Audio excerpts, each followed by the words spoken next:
I cannot give you it word for word. Réponse, je ne peux pas vous le dire mot pour mot, mais tel que je comprends les choses, c'est en fait d'ailleurs ce que j'ai écrit dans chacun des rapports.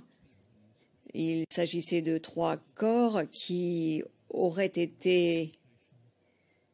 participé à la marche des femmes, 3 corps qui avaient été en fait identifiés, et il nous incombait d'examiner ces corps pour essayer de déterminer la cause du décès. J'avais compris que ces corps avaient bien été identifiés grâce à une analyse ADN, et c'est à peu près tout ce que je savais. So you took as granted. Le président, donc vous avez considéré que ces 3 corps avaient été identifiés et qu'ils appartenaient à des victimes de la marche des femmes du 3 mars. Qu'ils appartenaient à des victimes de la marche du 3 mars, se reprend l'interprète. Le témoin, oui, c'est ce que j'avais compris. Le président, bien. Le témoin, bien. Vous savez, si quelqu'un me disait cela et que c'était une source acceptable, je l'acceptais. Vous nous avez indiqué ce matin... juste une question, pardon.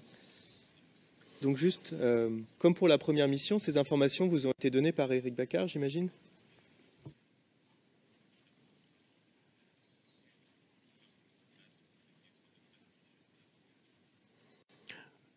Yes. Réponse, oui. Et de surcroît, lorsque nous sommes arrivés à Abidjan, il y avait également des enquêteurs avec nous et qui nous ont briefé un petit peu et qui m'ont expliqué un petit peu le contexte.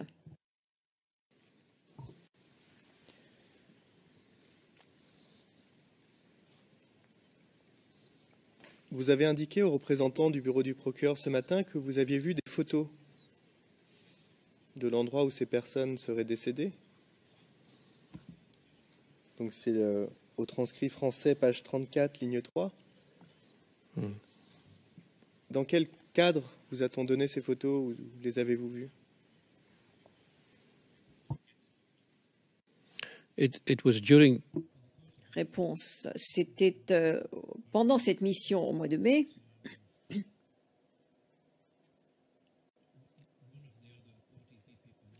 Que l'un des autres membres du bureau du procureur, soit l'enquêteur, soit Madame Zanetta, m'a montré des photos tirées d'une vidéo, ce que j'avais cru comprendre, de cette manifestation, de cette marche des femmes, et également des corps qui se trouvaient à terre.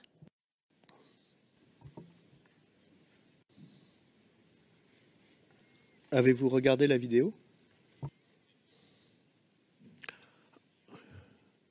I've seen the video, not in its entirety, but I... Réponse, j'ai vu la vidéo, non pas dans sa totalité, mais j'ai vu la vidéo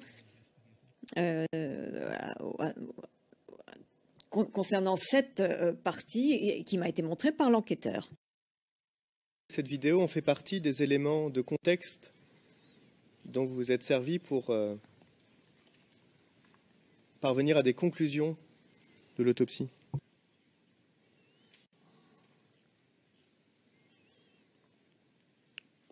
Yes, I think it would be fair. Réponse, oui, je pense qu'il serait juste de dire que certaines des photos que j'ai vues m'ont convaincu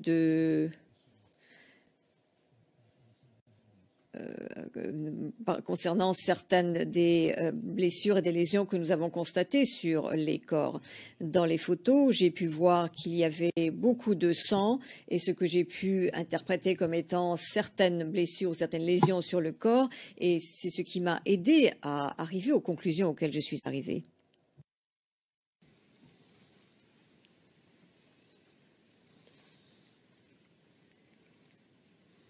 Vous ne mentionnez pas dans vos rapports le fait que vous ayez utilisé les photos et la vidéo pour parvenir à vos conclusions. Pourquoi? Well, that Réponse. Oui, c'est exact. Je ne l'ai pas en fait mentionné parce que cela n'a pas eu réellement une très grande influence dans la rédaction de mon rapport. Et en fait, ce n'est que par la suite, lorsque j'ai revu ces photos, que cela n'a fait que étayer mon avis premier. Donc au moment où j'ai fait l'autopsie et préparé les rapports, je n'avais pas étudié les photos en détail. Nous n'avons eu que 2 ou 3 jours pour préparer ces rapports, étant donné les circonstances, et je n'ai pas eu le temps de regarder toutes les photos.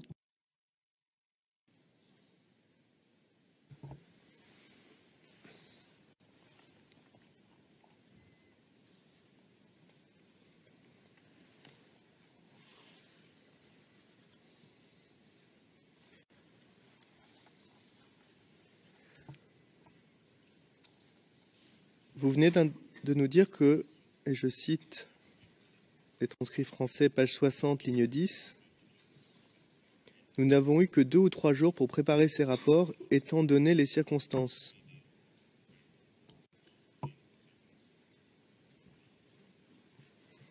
Yes. Est-ce que vous pouvez nous en dire Oui.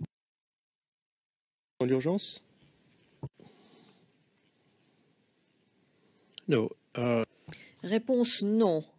En fait, pour ces 4 cas, puisque nous nous sommes penchés sur 4 cas, nous avons pratiquement tout fait dans la journée, dans une journée. Et ensuite, j'ai eu 2 ou 3 jours, toujours à Abidjan, pendant lesquels j'ai travaillé sur les rapports. Et je pense que le professeur Yapoete était sur le point de quitter le pays pour de longues vacances, me semble-t-il.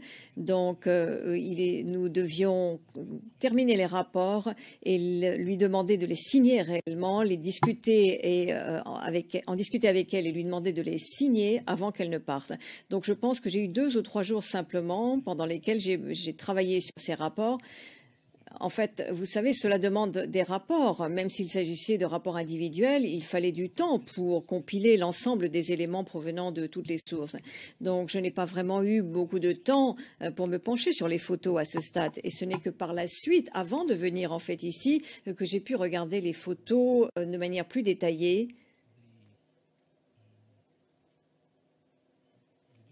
Et elles ne vont pas du tout à l'encontre de tout ce que j'ai pu dire dans mon rapport. Et je pense qu'au contraire, cela ne fait qu'étayer ce que j'ai dit d'une façon ou d'une autre.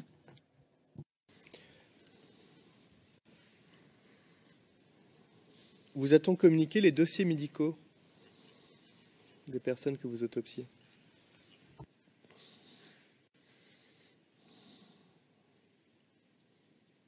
No. Réponse non.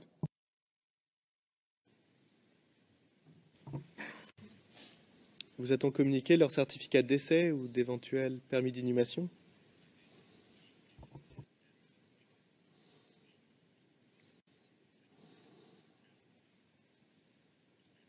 No. No. Réponse non. Non.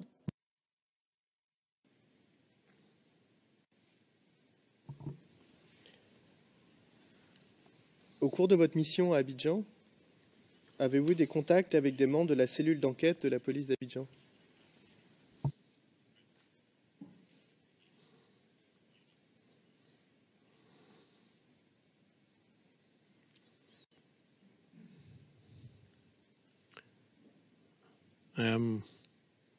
Réponse. En fait, je sais que nous avons rencontré ces personnes. Je ne peux pas me souvenir de leur poste, de leur fonction. Et si je les ai rencontrés, je n'ai en fait pas participé à une discussion avec eux et ils ne m'ont donné aucune information.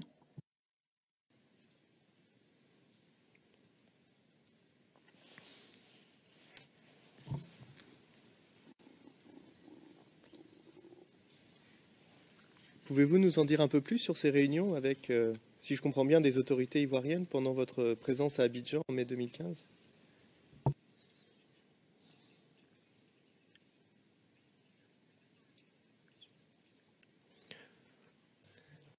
Réponse. Tout ce dont je me souviens, il me semble que c'était lors de cette mission, c'est que je me suis rendu au bureau d'un fonctionnaire du ministère de la Justice, me semble-t-il.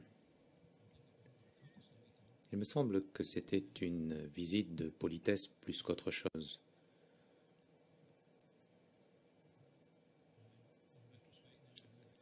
Et avec le recul, je me souviens avoir rencontré au mois de janvier un nombre de personnes relativement important, au cours duquel nous avons parlé de la mission de janvier.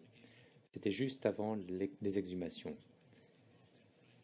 Et je n'ai pas participé à cette réunion. La réunion avait lieu principalement en français. Et donc je n'ai pas pu suivre en détail ce dont il s'agissait. Merci, monsieur le témoin.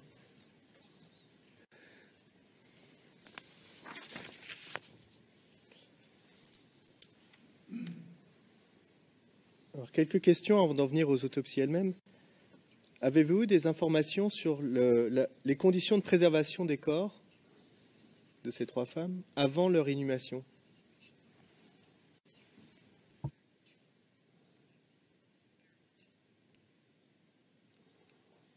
Réponse. En d'autres termes, est-ce que je sais ce qu'il est advenu d'elles après les incidents? Non, je ne le sais pas.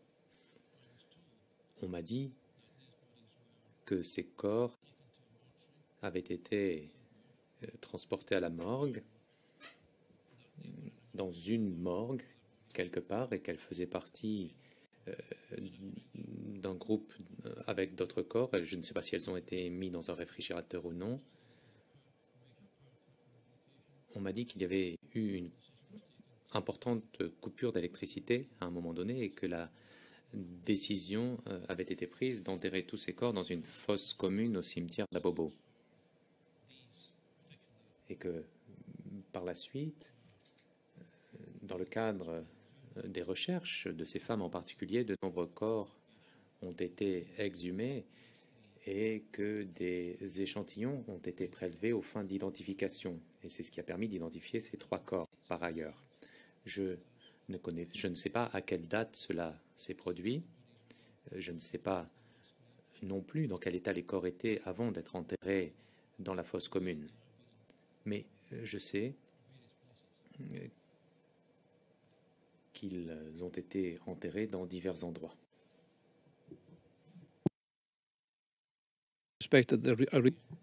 Et je suppose que certains corps avaient été préservés avec du formol parce que les réfrigérateurs étaient pleins à ce moment-là et que c'était le seul moyen de préserver ces corps. Donc une question d'ordre général sur ce point. Est-ce que la façon dont les corps sont conservés avant l'inhumation, vous avez parlé par exemple de coupure de courant, est-ce que ça peut affecter les résultats d'une autopsie menée plusieurs années plus tard?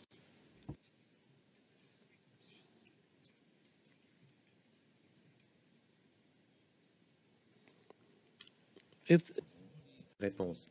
Si le corps est bien préservé avant l'enterrement, eh bien, il peut encore comporter de nombreux tissus. Par contre, s'il n'est pas bien préservé, eh bien, et s'il est déjà décomposé, eh bien, il sera déjà décomposé au moment même de l'enterrement.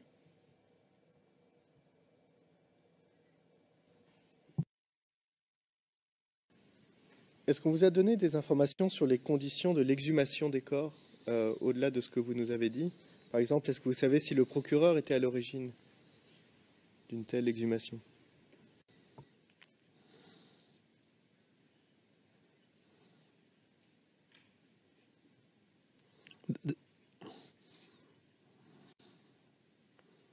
This is the... Réponse. Il s'agit de l'exhumation de la fosse commune au cimetière d'Abobo. Non, je ne connais pas les détails de ce qui s'est passé. Je ne sais même pas quand cela s'est produit.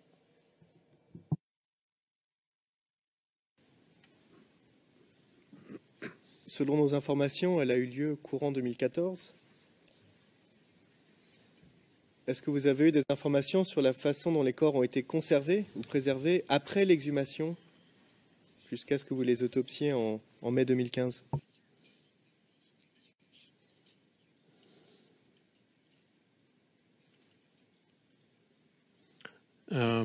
Réponse.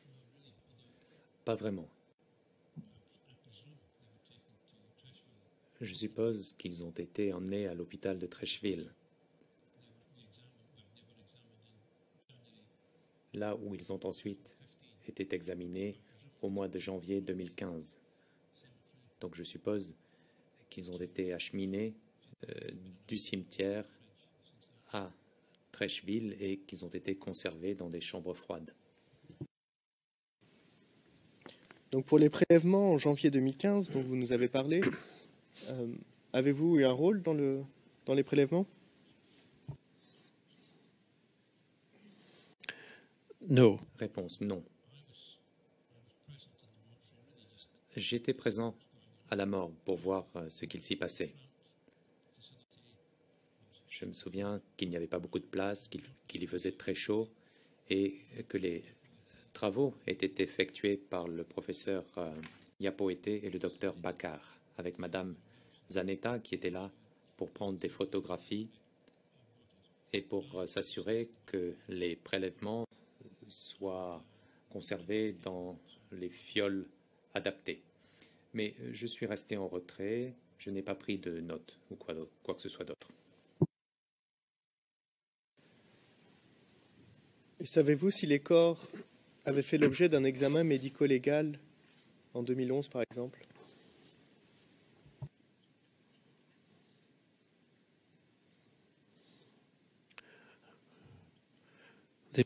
Réponse. Il est possible qu'ils aient fait l'objet d'un examen externe, mais rien ne laissait penser qu'un examen interne ait été effectué. Alors il est possible qu'une inspection externe ait eu lieu, mais je ne le sais pas.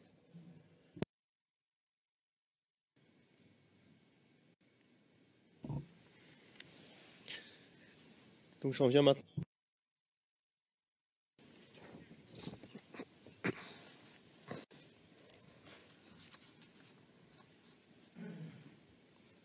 Donc, je vais commencer par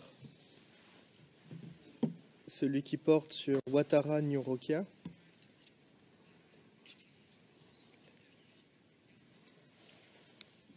Qui porte le numéro CIVOTP 0081 0523.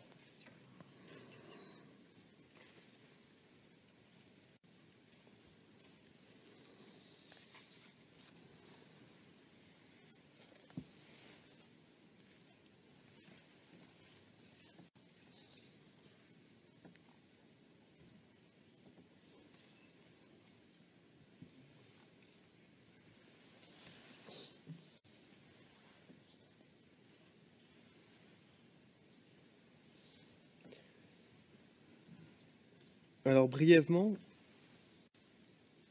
vous indiquez sur la première page du rapport qui était présent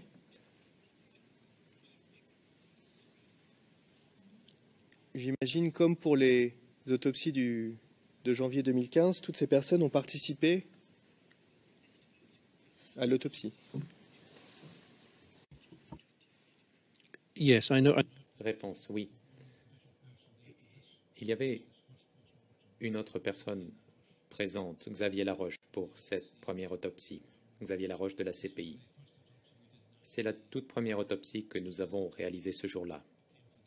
Il me semble qu'il était présent pour cette raison et qu'il est parti faire autre chose après. Donc, il figure sur la liste de ce rapport d'autopsie, mais pas sur les autres. Toutefois, il n'a pas vraiment joué un rôle dans cette autopsie. Juste observateur? He was indeed, yes. I think he came over and was picked up by someone else to go elsewhere. So he was merely an observer, yes.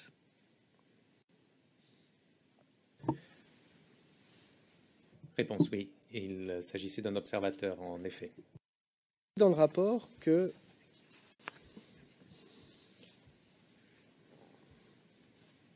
il y avait un scellé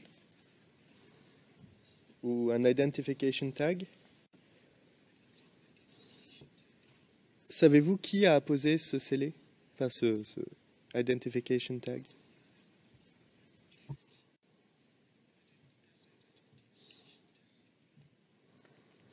Yeah, Réponse. Je ne le sais pas. Je sais qu'il y avait des étiquettes sur la housse mortuaire. Mais je ne sais pas quand elles ont été placées et qui les a placées. Je ne sais pas si c'est au mois de janvier, lorsque des prélèvements ont été effectués, ou si cela a été fait au préalable. Je n'en sais rien.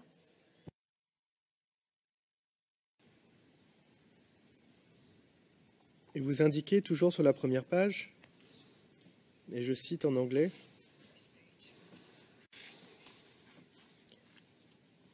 The body was with... Le corps se trouvait dans une housse mortuaire fermée, mais non scellée, de couleur noire, en plastique. Fin de citation.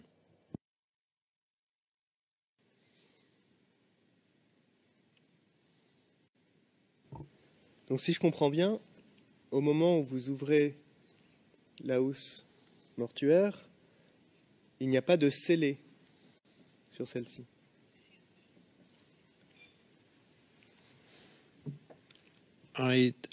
Réponse. C'est exact. Il y avait une fermeture éclair qui était fermée, mais l'étiquette d'identification en plastique, qui est normalement scellée, qui représente un scellé, n'était pas sécurisée. Elle se trouvait sur la housse mortuaire cependant. Donc au mois de janvier,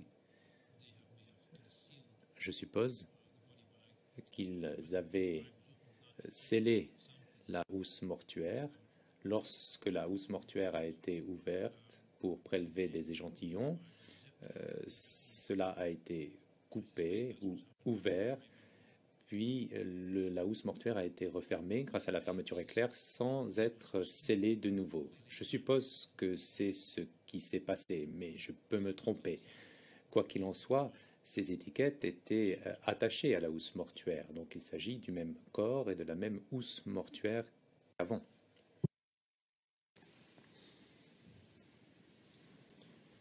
Dans votre expérience de médecin légiste, ce que vous venez de décrire, est-ce la procédure habituelle? Je précise ma question.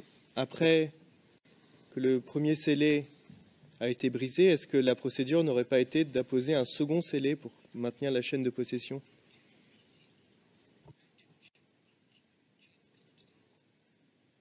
yes, Réponse. Oui, dans l'idéal, ce serait la procédure à suivre.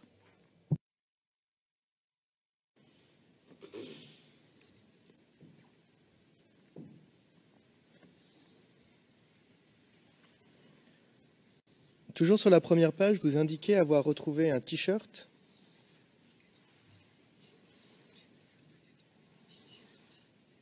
qui aurait été sur ou autour du corps.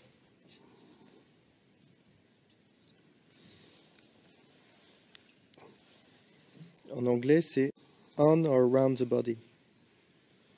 yes. Réponse. Oui, sur ou autour du corps. Eh bien, il s'agit en effet de tous les vêtements qui ont été retrouvés. Et je puis vous assurer que le t-shirt se trouvait bien sur le corps.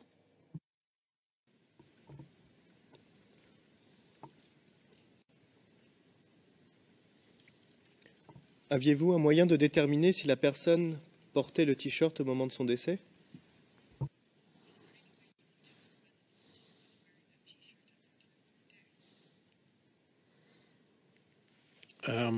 Réponse. Je suppose que c'était le cas car le t-shirt a été retrouvé sur le corps. Si elle ne l'avait pas porté, eh bien, cela signifie que quelqu'un l'aurait mis là après la mort. C'est une possibilité. mais je pars du principe que c'est ce qu'elle portait au moment de la mort.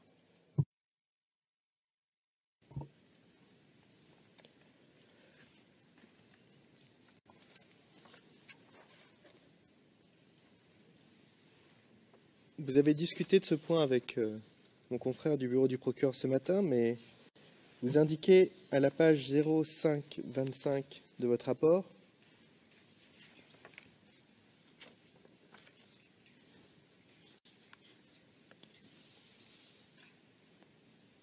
et je cite en anglais: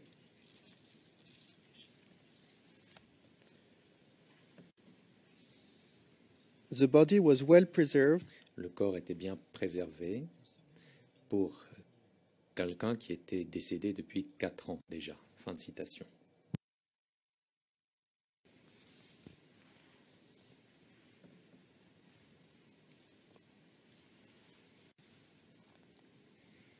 Alors je sais que vous nous avez expliqué qu'il est très difficile d'identifier la date du décès sur un corps, un squelette, mais la formulation ici semble suggérer une forme de surprise de votre part.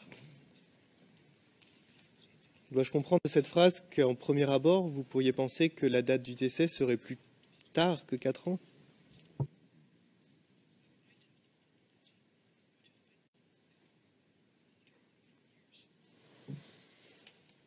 Réponse. Oui, vous avez bien interprété mes propos. J'ai omis de mentionner que ce corps avait peut-être été conservé dans une chambre froide pendant une longue période. En ce qui concerne la décomposition des corps, eh bien, on envisage en général qu'ils soient placés dans une sépulture ou ailleurs, et en général, ils ne sont pas conservés dans une chambre froide pendant de longues périodes. C'est inhabituel. J'aurais sans doute dû le mentionner, et peut-être que j'aurais pu mieux formuler les choses.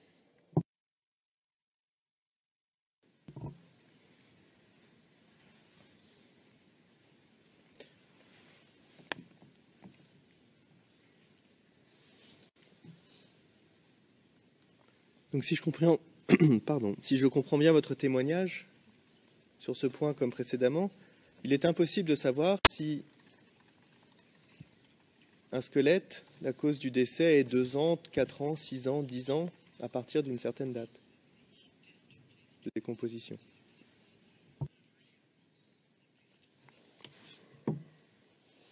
Yes, Réponse oui, c'est extrêmement difficile. Il est extrêmement difficile d'être précis.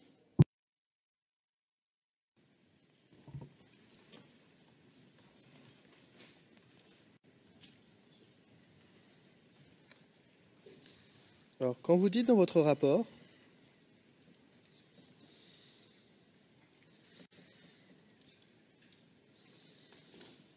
que, et je cite en anglais, toujours à la page 0525, pardon,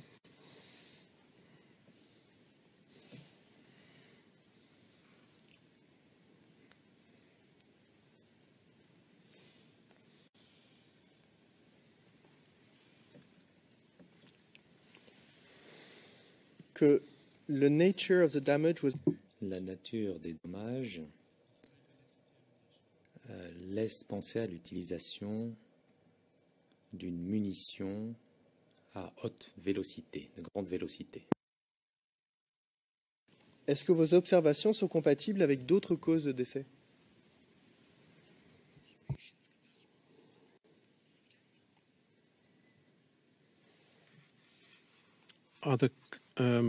Réponse. En ce qui concerne la cause du décès ou la cause des lésions, selon moi, cela était typique en effet d'une munition à grande vitesse. Une lésion explosive fait partie des possibilités. Il pourrait s'agir d'un éclat d'obus, par exemple.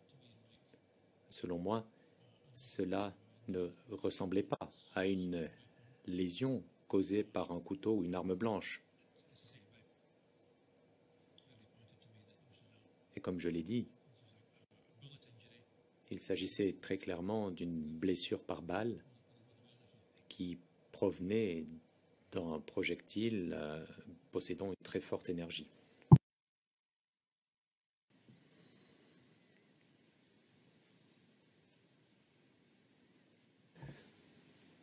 Mais ça pourrait être n'importe quel type de balle, si j'ai bien compris votre témoignage.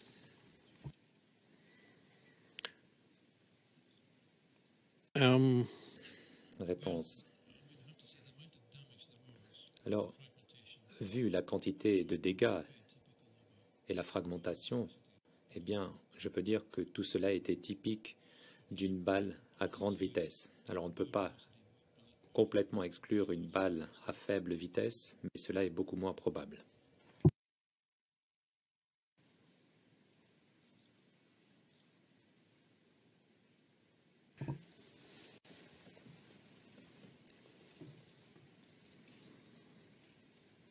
J'aimerais vous montrer un document qui porte le numéro CIV-OTP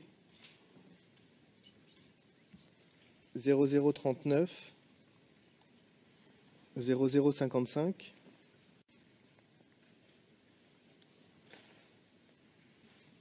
Il s'agit du certificat de décès de Ouattara Nyorokia.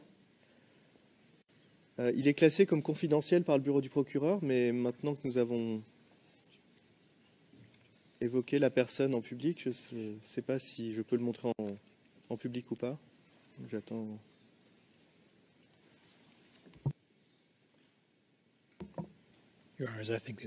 Monsieur Demirjian, Monsieur le Président, je pense que cela ne devrait pas poser de problème. Le juge président, très bien, nous pouvons le montrer au public. En effet, il s'agit d'un simple certificat de décès.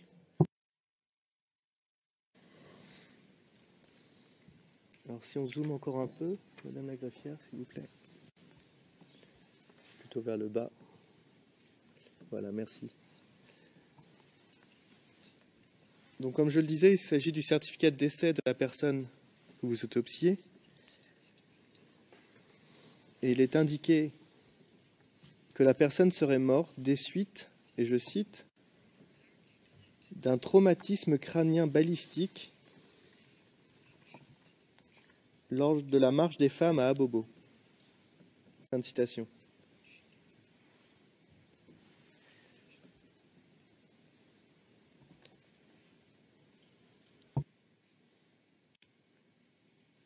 Est-ce qu'une telle conclusion, donc traumatisme crânien balistique, est compatible avec les conclusions de votre rapport?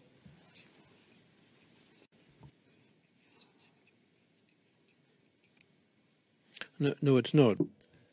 Réponse. Non, ça ne l'est pas, car nous n'avons pas trouvé de blessure causée par une balle au niveau du crâne.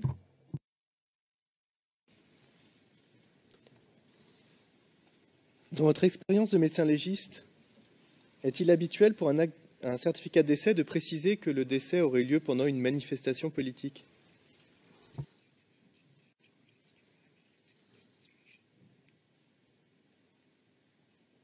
No, I said.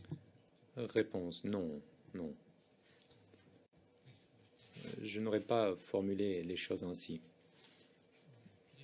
J'aurais plutôt indiqué le lieu du décès,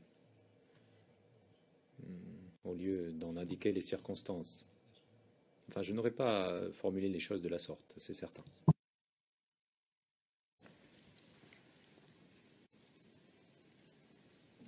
Je passe au rapport d'autopsie suivant.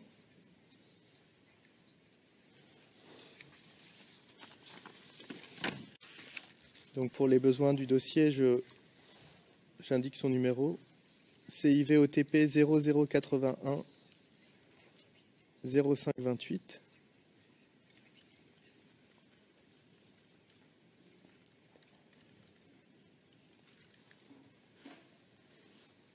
C'est le rapport d'autopsie de Kone Moyamou.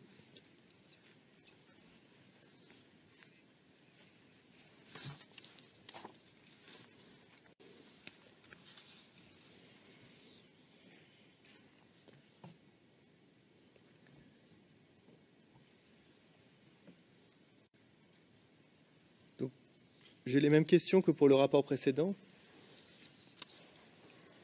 est-ce que vous avez des informations supplémentaires à nous donner sur le rôle de chacun des membres présents, des personnes présentes dans l'autopsie? Vous confirmez qu'elles ont toutes participé à l'autopsie? Yes. Réponse, oui. Yes, they did. Oui, elles ont toutes participé.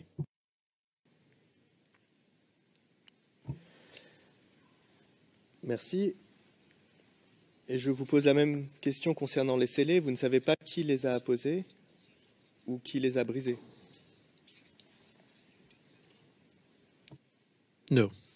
Réponse, non. Or yes, I don't know. Ou plutôt, oui, je ne le sais pas. D'un point de vue grammatical, j'aurais peut-être dû répondre oui.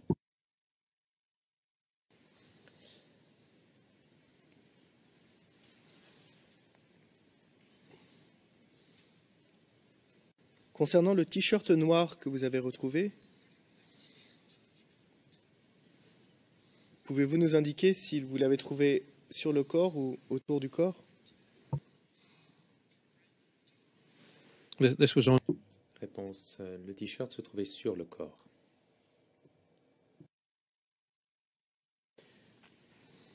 Et comme précédemment, vous n'avez pas pu déterminer si la personne portait ce t-shirt au moment du décès, j'imagine.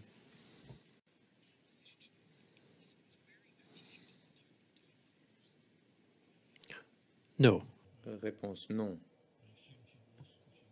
Je suppose qu'elle le portait, mais je ne peux pas en être certain à 100%.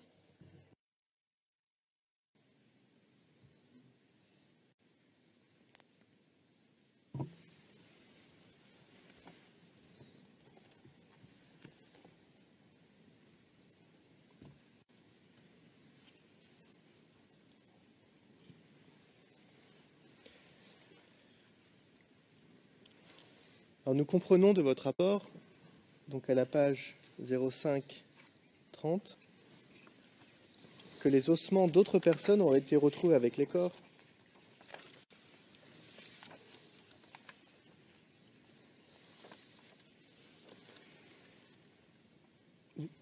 Avez-vous effectué des démarches pour déterminer l'origine de ces ossements?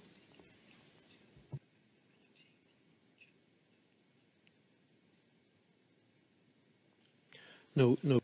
Réponse, non, nous ne l'avons pas fait. Nous n'avons pas prélevé d'échantillons de ces fragments osseux. Pourquoi?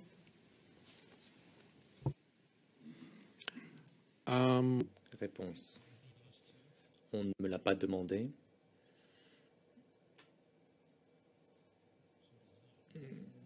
C'est aussi simple que cela. Il ne m'incombait pas d'identifier tous les matériaux. Il aurait été intéressant, bien entendu, de prélever des échantillons de ces fragments. Mais le fait est que nous ne l'avons pas fait.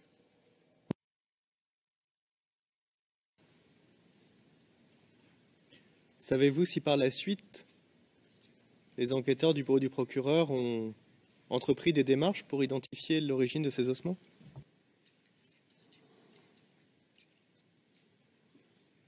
I would doubt very much because Réponse. J'en doute, parce que si ça n'a pas été fait à l'époque de cette autopsie, il me semble que cela n'a pas été fait non plus par la suite. I think it's an important question. Il me semble que cette question est très importante.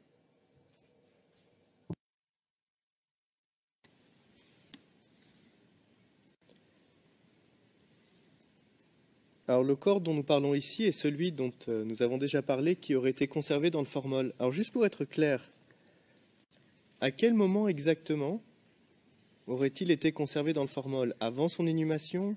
Après son exhumation?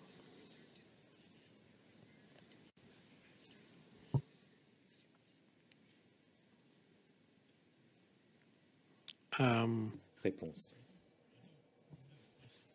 Je ne sais pas. Je suppose que c'était avant l'inhumation. Car lorsque nous avons prélevé des échantillons au mois de janvier, le corps était dans une chambre froide et a été replacé dans la chambre froide. Donc il n'y avait aucune raison de le conserver dans du formol à ce moment-là.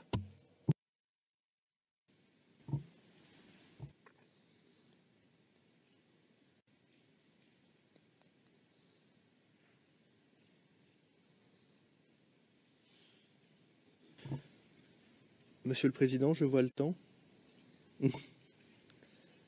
Je n'en ai plus pour très longtemps après la pause, mais...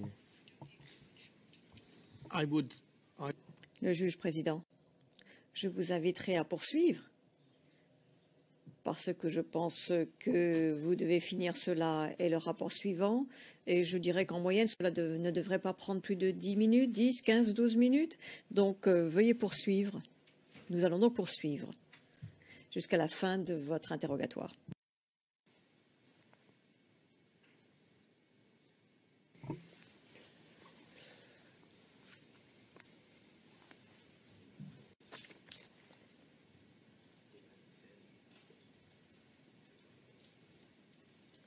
Donc juste pour être clair, on ne vous a pas expliqué pourquoi ce corps aurait été conservé dans le formol et pas les autres que vous avez autopsiés.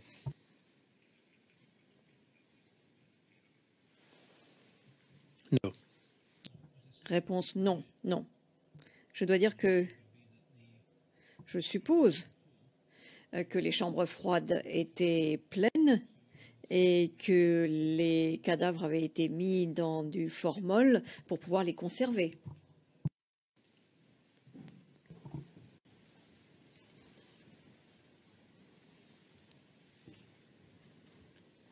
Pouvez-vous nous expliquer ce qui vous a conduit à conclure à une blessure par balle, s'il vous plaît?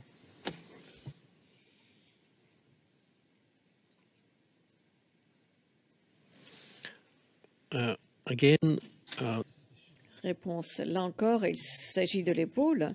Là encore, la lésion sur l'os était du type de lésion que j'avais pu constater avec des blessures par balle. Il y avait donc également une fracture qui en découlait également. Et j'ai également vu l'orifice et le trou dans les vêtements qui m'a laissé entendre que c'était donc la trace de sortie de la balle. Donc, en rassemblant ces deux éléments, j'en ai conclu que c'était une blessure par balle.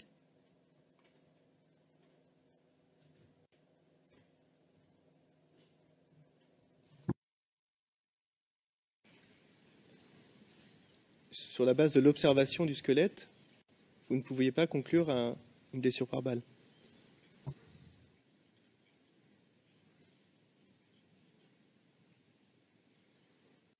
I think I may have been more Réponse. Je pense que j'aurais été peut-être plus prudent et je pense que nous aurions également été moins sûrs dans cette affaire, dans ce cas-là. Et donc, par conséquent, vous n'auriez pu déterminer que ce tir par balle était mortel, avait causé le décès.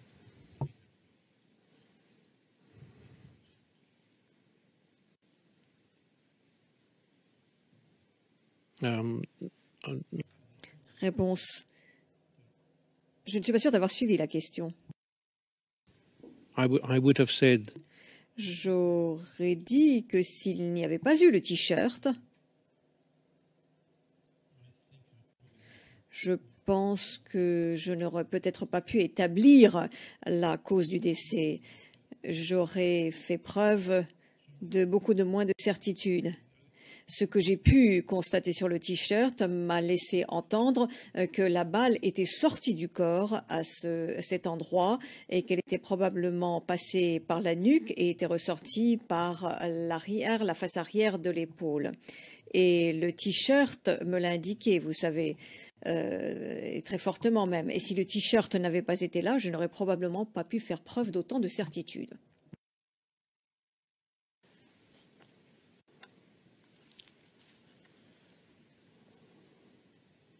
Lorsque vous décrivez le t-shirt dans votre rapport, vous indiquez que le trou serait,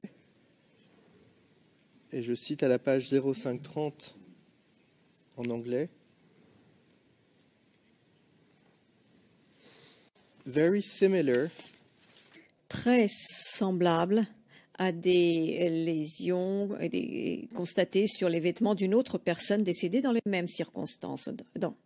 Fin de citation. Dans le même incident, se reprend l'interprète, fin de citation.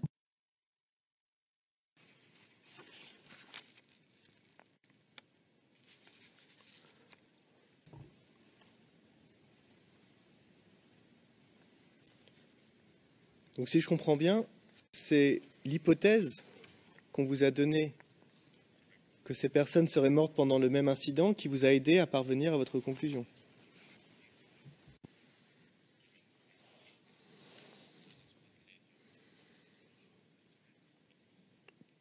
That's fair to say, yes. Réponse oui, c'est exact de le dire. Si l'on regarde le dossier, le t-shirt dont je parle concernant Ouattara, on constate le même type de blessure. Oui, et c'est ce qui m'a amené à penser que ces 3 femmes et les autres qui ont été trouvées ensemble, et il était naturel de penser que c'était une blessure par balle qui était responsable de leur mort.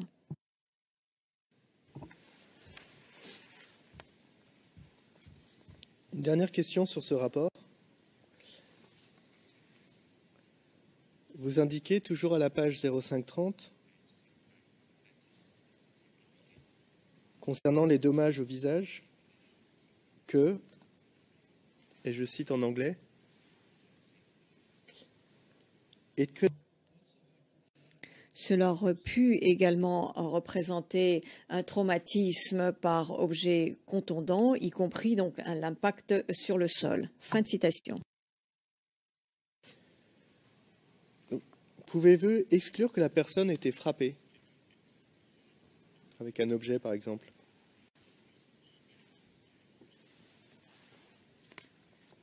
No, because Réponse non, parce que les blessures par objet contondant signifient soit que quelqu'un a frappé quelque chose ou c'est quelque chose de dur qui a frappé la personne.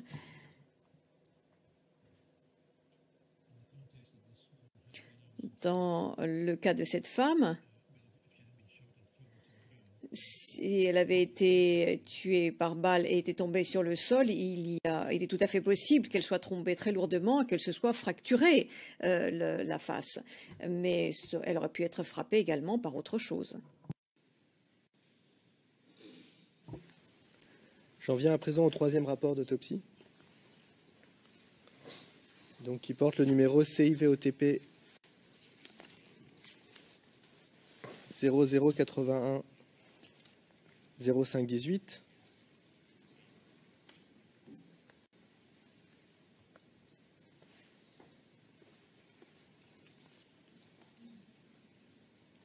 Qui est le rapport d'autopsie de Silla Malone.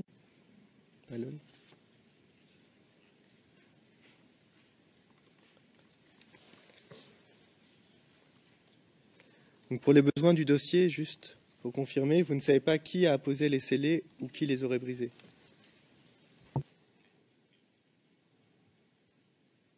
that's correct, yes. Réponse oui, c'est exact. Oui, je ne sais pas.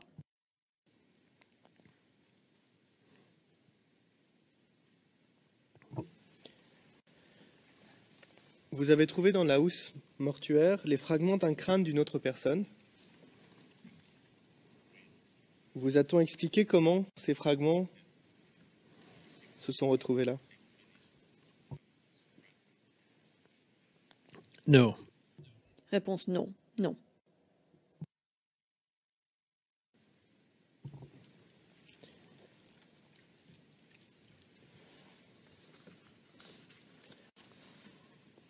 À la lecture de votre rapport, il semble que vous n'étiez pas certain sur le moment quel crâne appartenait au reste du corps.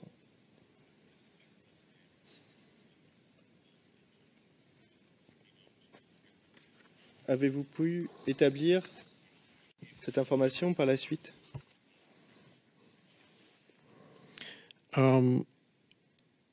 Yes, Réponse oui. Nous avions pensé au départ que ce crâne appartenait au corps juste en raison parce que les os correspondaient, mais nous ne pouvions pas être tout à fait sûrs. Donc nous avons fait d'autres prélèvements sur les crânes pour effectuer d'autres tests ADN. Et maintenant, en fait, je n'ai pas connaissance des résultats de cela. Mais je pense que vous avez pu voir mon rapport et que j'ai rédigé ce rapport en supposant qu'il s'agissait du premier crâne. Si cela n'avait pas été positivement, en fait, si le deuxième crâne n'avait pas été, en fait, si l'on n'avait pas pu identifier l'identité des deux crânes, je pense qu'il y a encore quelques doutes. Et je ne connais pas les résultats de ces tests. Je suppose que quelqu'un aurait, par la suite, regardé les résultats et y aurait pensé. Mais je n'ai pas entendu parler de cela par la suite.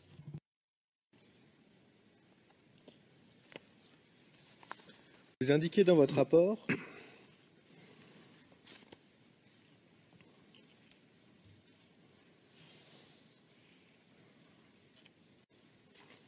et donc c'est à la page 0520.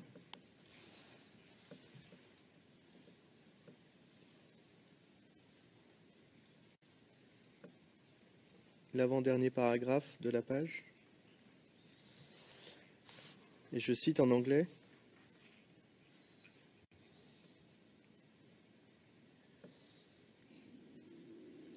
A large bullet was found. On a trouvé une balle de grand calibre dans la housse mortuaire, mais comme elle n'était pas dans le corps, sa signification reste incertaine. Fin de citation.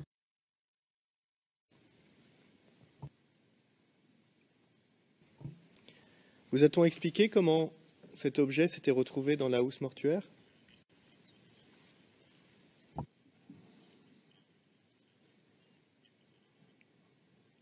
no.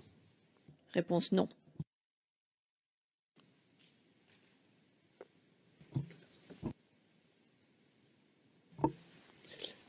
Et si je comprends bien votre rapport, rien n'indique que cette balle provenait du corps que vous étiez en train d'autopsier.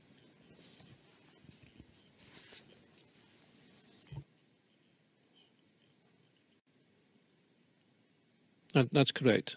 I mean, in the same. Réponse, c'est exact. Maintenant, de la même façon que nous ayons donc des fragments de crâne mélangés, nous avions également une balle qui était à l'extérieur du corps, étrangère. Donc je ne sais pas. C'est pour la raison pour laquelle je n'ai rien basé là-dessus. Je n'ai fait qu'observer les faits.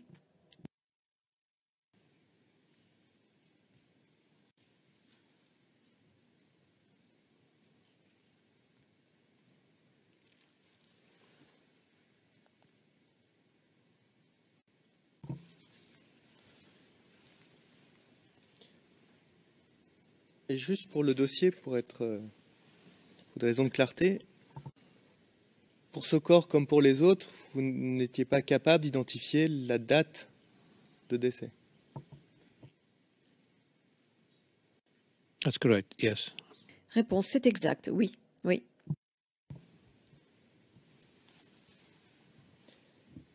J'aimerais vous montrer un document.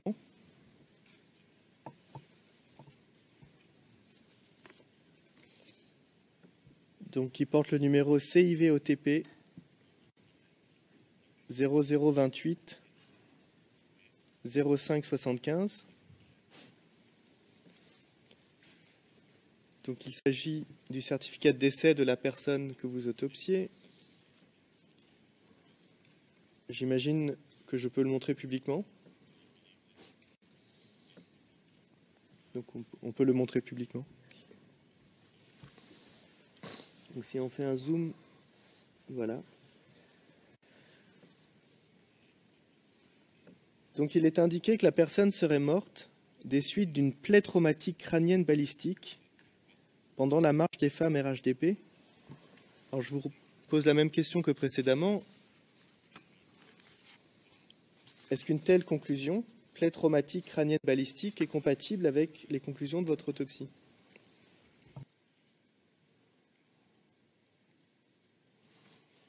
if we're assuming that the Bon, si nous supposons que la totalité du crâne était bien celui appartenant à Cilla Malone, alors ce que j'ai constaté est en contradiction avec ce certificat de décès. Cependant, si c'est l'autre crâne qui appartenait à Cilla Malone, alors ceci pourrait effectivement être véridique et s'appliquer à elle.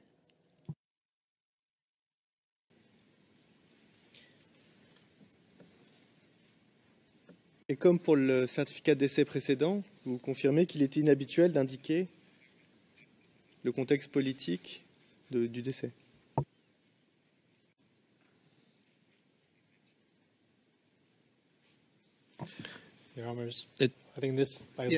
Monsieur Deverdian, Madame, Messieurs les juges, je pense que ceci est un petit peu argumentatif. Le président il a déjà répondu, il ne pouvait pas répondre autre chose maintenant. Le témoin, ce n'est peut-être pas ce que j'aurais dit en ces termes, le président, mais c'est ce que vous auriez dit, le témoin. D'autres personnes, et ce serait la pratique dans certains pays peut-être, mais ce n'est pas ce que j'aurais dit. En tous les cas, pas en ces termes, le président. Et c'est exactement ce que vous avez dit, le témoin. Et tout à fait. Le juge président, bien. J'ai une dernière question, monsieur le témoin. Le président, je sais que c'est pour le dossier, mais bon, très bien. Vous nous avez dit tout à l'heure que vous avez rédigé vos rapports et vous les avez finalisés sur place à Abidjan. C'est bien ça? yes, yes. Réponse oui, oui. Processus que vous avez suivi pour les rapports d'autopsie de janvier 2015 a été suivi ici, c'est-à-dire que vous faisiez un premier rapport qui était ensuite revu par Madame Yapoete pour finalisation. Yes. Réponse oui.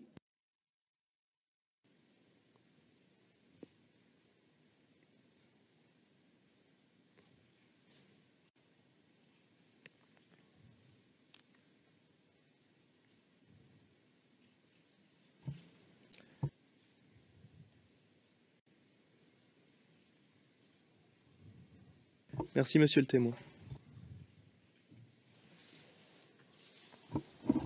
Monsieur le Président, Madame, Monsieur, ceci conclut l'interrogatoire du témoin par l'équipe de défense de Laurent Gbagbo.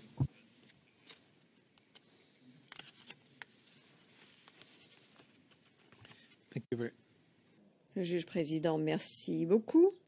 Nous allons maintenant suspendre l'audience et j'attends simplement la greffière d'audience. Bien, nous allons suspendre l'audience jusqu'à 15 heures et nous reprendrons avec l'interrogatoire de l'équipe de la défense de Monsieur Blegoudé. Merci beaucoup. L'audience est suspendue jusqu'à 15 heures.